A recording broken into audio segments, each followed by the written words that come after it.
Bonjour à tous et à toutes et bienvenue dans Hebdo Manga, notre rendez-vous manga et animé du dimanche. L'adaptation manga du jeu multiprimé Métaphore Refantasio est disponible chez nous aux éditions Mana Books. Alors est-ce que cette revisite du chef-d'œuvre d'Atlus a su faire résonner ma fantaisie?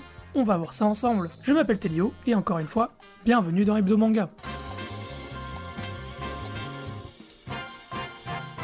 Les adaptations manga de jeux vidéo, c'est un exercice qui se solde très souvent par une déception. Entre les longueurs qu'il faut couper, les mécaniques de gameplay impossibles à retranscrire sur le papier et les scénarios qui perdent leur souffle une fois condensés en quelques centaines de pages, la réussite est plus rare qu'on ne le pense. Alors aujourd'hui, je vous propose un épisode un petit peu particulier. Plutôt que d'une simple critique, on va comparer l'adaptation manga de Métaphore Refantasio avec le jeu vidéo original, histoire de savoir si cette version mérite vraiment notre attention ou pas. D'autant plus que j'ai moi-même terminé le jeu il y a de cela très peu de temps, donc j'ai tous les souvenirs en tête, je n'en raterai pas une. Mais du coup, avant de parler du manga en lui-même, un petit rappel sur le jeu s'impose pour ceux qui ne le connaîtraient pas encore la licence. Métaphore Refantasio, c'est le dernier RPG en date du studio Atlus, développé par la même équipe que la saga Persona sous la direction de Katsura Ashino. Sorti en 2024, le jeu a raflé les récompenses du meilleur RPG, meilleure narration et meilleure direction artistique au Game Awards 2024, avant de décrocher le Grand Prix et l'Awards de l'excellence au Japanese Game Award 2025, pour plus de 2 millions d'exemplaires vendus. On y suit Will, un jeune homme de la tribu Elda, l'une des plus méprisées du royaume de Chronie, chargé aux côtés de la fée Gallica de lever la malédiction qui plonge le prince héritier dans le coma. Le tout sur fond de tournois pour le trône, de préjugés sociaux et de méritocratie douteuse, avec en prime son lot de donjons et de combats au tour par tour. Un jeu dense, exigeant,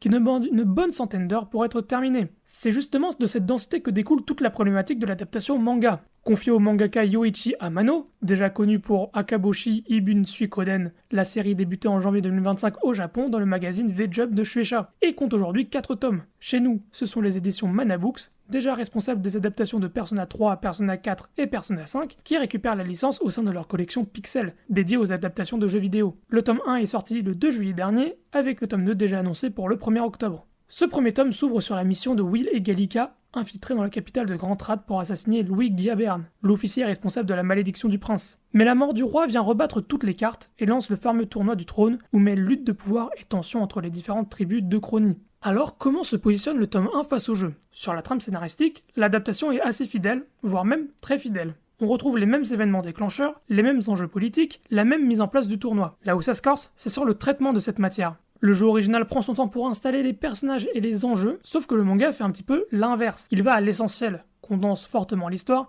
et du coup certains passages, notamment les rencontres entre les personnages ou la construction de certaines relations, auraient clairement mérité d'être plus développés. On suit très bien le fil scénaristique, en reconnaissant mal les enjeux, mais cette compression peut parfois amoindrir l'impact émotionnel de certaines scènes qui, dans le jeu, bénéficient de bien plus de temps pour respirer. Ce qui m'a également surpris, en revanche, c'est que le manga fonctionne aussi très bien en tant que porte d'entrée pour quelqu'un qui ne connaît pas du tout la licence. L'univers de Chronie est posé clairement, les enjeux de discrimination entre tribus sont lisibles dès les premières pages, et on s'attache assez vite à Will, présenté d'emblée comme un paria à cause de ses origines. Pour quelqu'un qui n'a pas forcément envie d'investir une centaine d'heures dans le jeu, ou qui hésite à s'y lancer, ce tome 1 est clairement une manière plus rapide et plus accessible pour découvrir l'histoire de Chronie.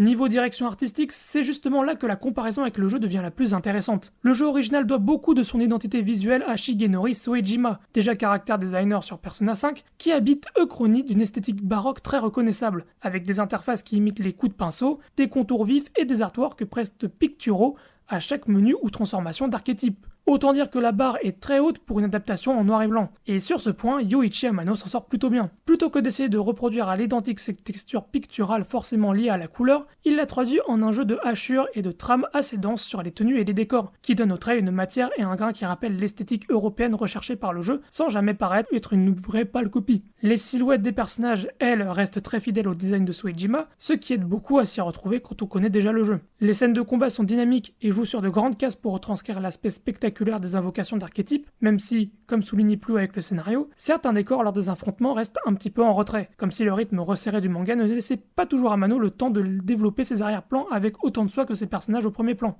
Alors au final, cette adaptation vaut-elle le coup? Pour moi, la réponse dépend clairement de votre profil. Si vous avez terminé le jeu et que vous recherchez à revivre son histoire avec les mêmes profondeurs, vous risquez d'être un petit peu frustré par cette version condensée qui sacrifie une part de la richesse des dialogues et de la caractérisation au profit du rythme. En revanche, si vous êtes curieux de l'univers sans avoir pris le temps ou l'envie de vous lancer dans un RPG de plus de 100 heures, ou si vous voulez simplement retrouver l'histoire de Chronis sous un format plus rapide à consommer, ce tome 1 remplit parfaitement son rôle de bonne porte d'entrée. Ce n'est clairement pas un simple copier-coller du jeu, mais plutôt une redite efficace et bien maîtrisée, qui gagnerait quand même à laisser respirer certains de ses personnages sur la durée. Petit mot sur le traitement français pour terminer, car Manabooks continue de bâtir sérieusement son catalogue autour de l'univers d'Atlus, en capitalisant sur l'expérience acquise avec les adaptations de Persona. La mise en place d'une collection dédiée aux adaptations de jeux vidéo avec Pixel a du sens, la communication autour de la sortie cet été bien menée avec un aperçu des premières pages proposées en amont, et le tome 2 déjà calé pour le 1er octobre, ce qui permet de garder l'élan sans laisser retomber l'intérêt pour les lecteurs. Une sortie de licence bien négociée, à défaut d'être une adaptation fortement indispensable pour ceux qui connaissent déjà le jeu sur le bout des doigts.